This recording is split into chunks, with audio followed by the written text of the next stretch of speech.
আচ্ছা, কড়াইয়ে একটু আমি তেল দিলাম, সর্ষের তেল দিলাম। কড়াই গরম হলো, সর্ষের তেল দিলাম। এইবার এর মধ্যে আমি দিয়ে দিব পেঁয়াজ কুচি। আচ্ছা, পেঁয়াজটা নেড়ে দিই, একটু ভাজা ভাজা হোক। পেঁয়াজটা দিয়ে দিয়েছি। এরপরে দেব টমেটো, দিয়ে দিলাম টমেটো। এইবার এই দুটোকে আমি একটু অল্প সামান্য ভাজা ভাজা করে নেব, নিয়ে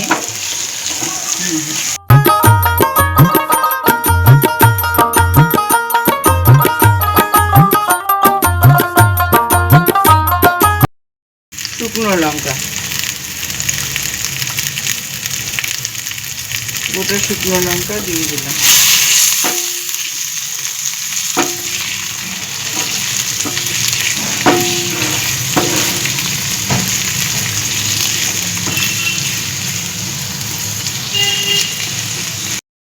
এর মধ্যে একটু সর্ষের তেল দিয়ে পেঁয়াজ কুচি, কয়েকটা টমেটো আর দুটো শুকনো লঙ্কা এর মধ্যে দিয়ে একটু ভাজা ভাজা করে নিচ্ছি। এটাকে আমি তারপরে গ্রাইন্ডারে দিয়ে একটু পেস্ট করে নেব।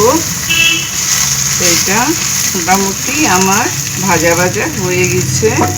এখন আমি এটাকে গ্রাইন্ডারে দেবো, একটু বেটে নেব। দোরমার কিমাটা একটু করে নিতে হবে, এই জন্য কষিয়ে অল্প সামান্য একটু তেল দিব। দিয়ে এই যে এখানে আমার রাখা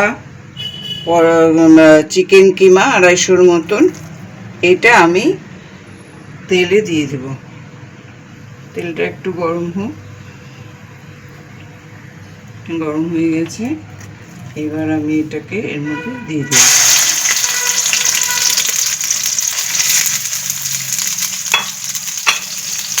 আমি দিয়ে দিলাম।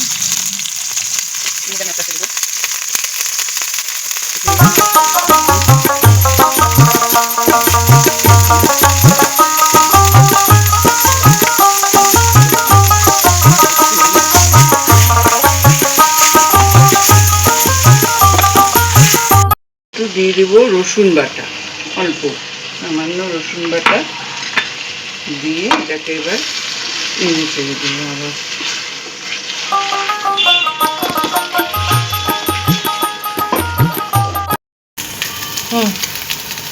ঠিক আছে, আমার এবার কিমাটা হয়ে গিয়েছে, ভাজা ভাজা একদম ঠিকঠাক। এবার আমি এটাকে এখন নামিয়ে নিয়ে একটু ঠান্ডা হতে দেব। কড়াইটা গরম হয়ে গিয়েছে, আমি এবার একটু তেল দিলাম, দিয়ে আমি আস্তে আস্তে পটলগুলো দিয়ে ভাজবো তো? হ্যাঁ, আস্তে আস্তে তেলটা ভালো গরম হোক। তেলটা গরম হলে, গরম হয়ে গেছে, আগের থেকে নুন হলুদ মাখানো পটলগুলো এবার ছেড়ে দেব।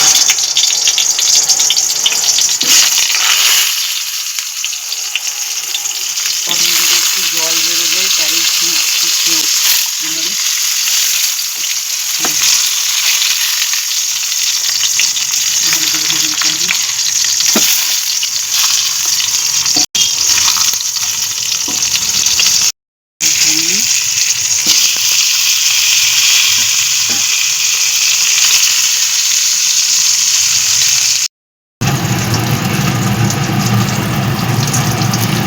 আমার পটলগুলো মোটামুটি ভাজা সব হয়ে গেছে। এবার আমি গ্যাসটা অফ করে পটলগুলোকে তুলে নেব। পটলগুলোকে নিয়ে তুলে নেব, কারণ এই মধ্যে আমাকে একটা ফুল করতে হবে। সেগুলোকে তুলে নিলাম। পটলগুলো একটু ঠান্ডা হলে তারপরে ফুলটা ভরে দিব। আর একটু তেল দিয়েছি, এবার আমি দেব গোটা সাদা জিরে। গোটা সাদা জিরে দিয়ে দেব গোটা গরম মশলা, একটুখানি গোটা গরম মশলা, গোটা গরম মশলা। আর আগের থেকে রাখা এই যে পেস্ট করা এই পেঁয়াজ, এই যে বেটে ভেজে নিয়েছিলাম পেঁয়াজ, ওই টমেটো, পেস্টটা, পেঁয়াজ টমেটো আর দুটো শুকনো লঙ্কা। এটা দিয়ে দেবো, এটা দিয়ে দিলাম। এটা একটু জল দিয়ে ধুয়ে দিই। এটা অনেকটাই মশলা হয়ে গেছে।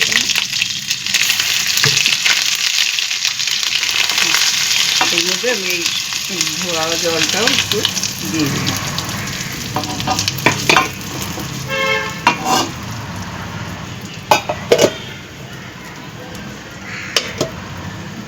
ধোয়া জলটা আমি দিয়ে দিলাম। এবার আমি এর মধ্যে দেব আস্তে আস্তে, আমি একটু স্বাদ মতো নুন দেব, স্বাদ মতো হলুদ, একটু হলুদ, অনেকগুলো রসুন বাটা দিয়ে দিলাম। এরপর দেব আমি আদা বাটা, আদা বাটা। আচ্ছা, এবার দেব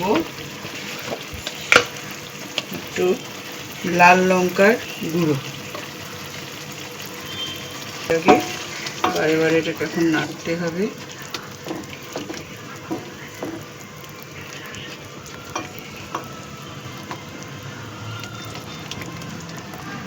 সেটাকে আমি একটু নিয়ে যাব।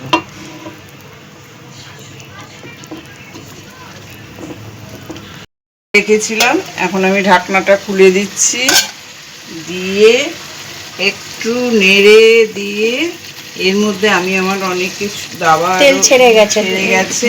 এখন আমি এটা দিয়ে দিচ্ছি নারকেলের দুধ। নারকেলের দুধটা দিয়ে দিলাম। এবার আমি দিয়ে দিব ফ্যাটানো টক দই, ফ্যাটানো আগের থেকে ফেটিয়ে রাখা টক দই।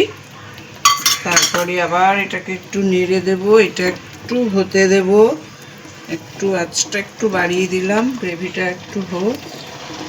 এবার একটু নামিয়ে দিয়ে এটাকে আবার ঢেকে দেব, এটাকে হওয়ার জন্য।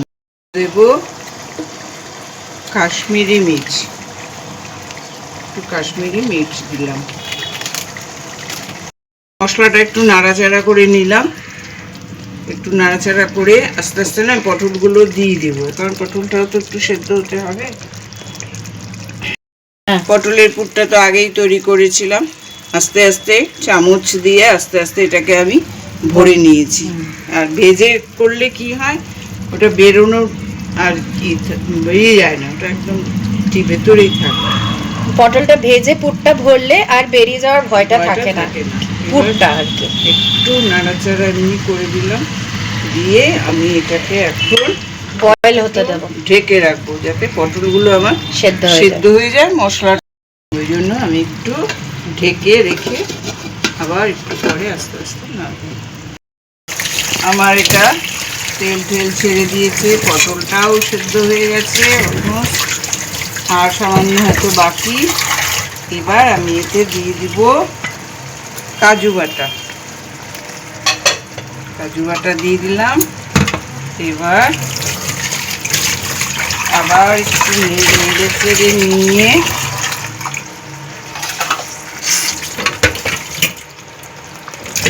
আবার একটু নেড়ে চেড়ে নিয়ে এতে দিয়ে দেবো সামান্য জল, একটুখানি এটা সেদ্ধ হওয়ার জন্য অল্প একটু জল দিয়ে দিলাম। জল দিয়ে এটাকে আমি আবার ঢেকে দেবো, এইটুকু সেদ্ধ বাকি আছে, বাকিটা সেদ্ধ হয়ে যাবে।